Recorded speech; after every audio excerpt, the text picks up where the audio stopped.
Hi everyone, this is Mr. Fokowski. In Unit 2, Part 3, we're going to be looking at political participation. So let's first look at, the idea of, do people think in ideological terms when they vote? So when you're about to vote for a candidate, do you vote for who's a liberal and who's a conservative? Well, according to polls that have been conducted on what really voters think about, and if you were to be a person who votes on who's the most liberal or who's the most conservative, you'd be called an ideologue.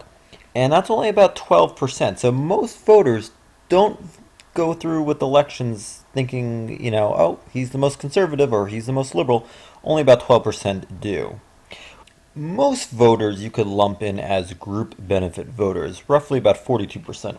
And they vote based on how candidates serve the needs of the social group that they belong into. So, for example, if you are in the lower working class and you say, oh, well, this candidate says he's going to lower my taxes, this candidate is going to create higher paying jobs, well, then that's going to be a lot more attractive to your group. And that makes sense. People typically vote for people who are going to benefit them. It only makes sense that they would. So that makes sense that about 42% of voters are what we could call group benefit voters. You also have a number of voters who are a nature of the times, in which their view of politics is based on whether times are good or bad. I think a really good example of this.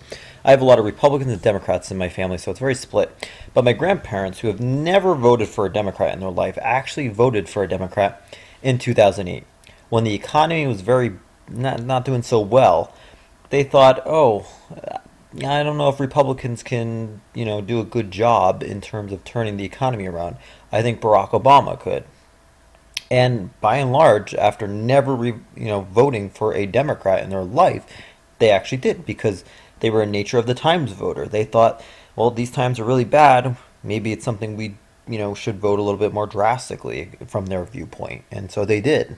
And about 24% of people could be lumped as nature of the times. In fact, some people even go so far as to say that's why Barack Obama got elected in 2008. And then you have the no issue content. And this is another 22%, right behind the nature of the Times voter. And that they vote routinely for party or personality and not so much the issue itself. So for a good example of this is if someone's going to vote in a local election, let's say for a freeholder, they may not know who the heck they're voting for.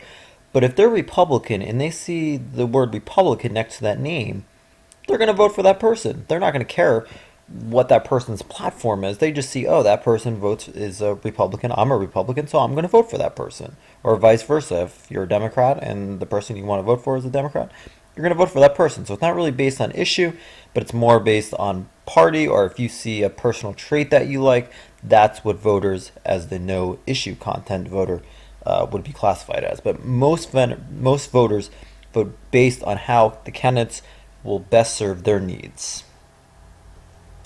So, in terms of political participation, all the activities used by citizens to influence the selection of political leaders or the policies they pursue.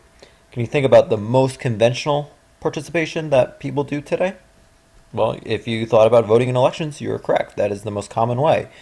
Some people work in campaigns or help, even run for office, especially at the local level where there are more opportunities to do so. So whether that's serving on a town council, whether that's running for mayor, that is conventional participation. In addition, if you ever write to your elected official, you write a letter, you try to telephone that person, that is conventional participation. There is unconventional participation, or what we could call unconventional protest. And protest, in the formal definition here, is a form of political participation designed to achieve policy changes through dramatic and unconventional tactics. So probably, you could think of the Vietnam protests. You could think of Occupy Wall Street, the protests that went on there.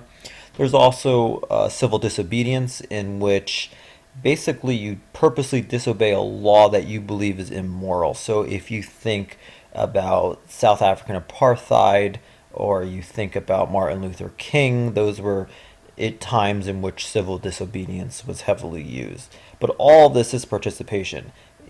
Participating in government isn't just serving in government or just voting. It takes many forms, and you, even if you can't vote, can participate in politics. Again, as we said before, I mean, that might come in the form of a protest, but probably more likely you might run or write a letter. Um, you might do any sort of things, contact an elected official. You might even work in a campaign. Certainly, you can do that even if you're not 18. Now, it is interesting how Americans participate based on family income, as we see from this chart here. So, if your income is less than $20,000, more than likely you're not actually going to be donating money because you don't have a lot of discretionary money. You're going to be signing a petition. That's easy, it's free, it's quick.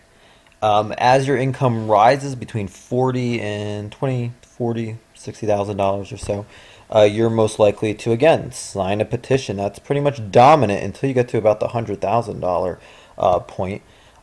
Some people do donate some money, but also contacting a politician is, tends to happen. Attending a meeting, that could be something like a town council meeting, that could be a board of ed meeting, and then you'll notice that as you go much higher, donating money is much more of a thing to do compared to if you have less money. And again, that makes sense because if you're making a lot of money, you'll have a little bit more discretionary money to donate to a campaign.